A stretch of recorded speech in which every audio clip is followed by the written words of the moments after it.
Sinuspindi ng Civil Aviation Authority of the Philippines ang pilot at co-pilot ng eroplano ng Cebu Pacific na sumadsad sa Davao International Airport noong June 2. 6 na buwang suspendido ang piloto nito. Pagkatapos ito, 1 taon naman siyang hindi papayagang magpalipad ng eroplano. 3 buwang suspensyon naman ang ipinataw sa kanyang co-pilot.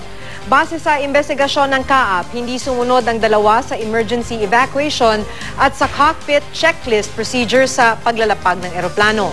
Nagkamali raw ng tingin ng piloto at napagkamalan ang outline ng runway na center line nito. Hindi din daw nakapagdeklara ng emergency ang piloto ng eroplano.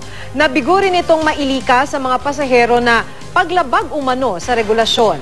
Sinusubukan pa naming kunan ng reaksyon ang Cebu Pacific kaugnay nito.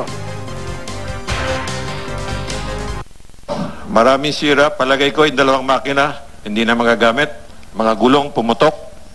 At saka yung mga makina nagbuklatan. Sa katawan, hindi natin alam kung ano pa nangyari doon.